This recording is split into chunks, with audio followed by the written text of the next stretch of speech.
ജനങ്ങളെ തമ്മിലടിപ്പിച്ച് ജയിക്കാനുള്ള CPM ശ്രമത്തെ നിലമ്പൂർ പരാജയപ്പെടുത്തിയെന്ന് വെൽഫെയർ പാർട്ടി. സർക്കാരിനെതിരായ ജനരോഷവും ഭരണവിരുദ്ധ വികാരവും തെരഞ്ഞെടുപ്പ് ഫലത്തിൽ പ്രകടമാണ്. ആര്യാടൻ ഷൗക്കത്തിന്റെ മുന്നേറ്റം മതനിരപേക്ഷതയുടെ വിജയമാണ്. CPMന്റെ സംഘപരിവാർ അനുകൂല നിലപാടുകൾ കൂടി തെരഞ്ഞെടുപ്പിൽ പ്രതിഫലിച്ചുവെന്നും വെൽഫെയർ പാർട്ടി സംസ്ഥാന പ്രസിഡന്റ് റസാഖ് പാലേരി പറഞ്ഞു. കഴിഞ്ഞ 9 വർഷത്തെ CPMന്റെ ഭരണം ജനം വെറുത്തിരിക്കുന്നു, മടുത്തിരിക്കുന്നു.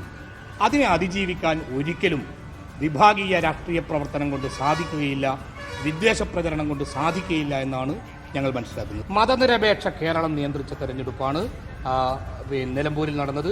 മതനിരപേക്ഷതയുടെ വിജയമാണ്. RSSന്റെ രാഷ്ട്രീയത്തെ അമ്പെ പരാജയപ്പെടുത്തി. ആ ശ്രദ്ധേയനായ കാൻഡിഡേറ്റിന് വരെ ജനം പിന്തുണയ്ക്കുന്നില്ലെങ്കിൽ അതിൻ്റെ അർത്ഥം അത്രമേൽ ഭരണവിരുദ്ധ വികാരമുണ്ട്. ഒപ്പം വിഭാഗീയ രാഷ്ട്രീയവും വിദ്വേഷ പ്രചരണവും CPM നടത്തിയാൽ അതിനെ പുറങ്കാലുകൊണ്ട് ജനം ചവിട്ടി എറിയും എന്നാണ് ഈ തെരഞ്ഞെടുപ്പ് ഫലം പറയുന്നത്.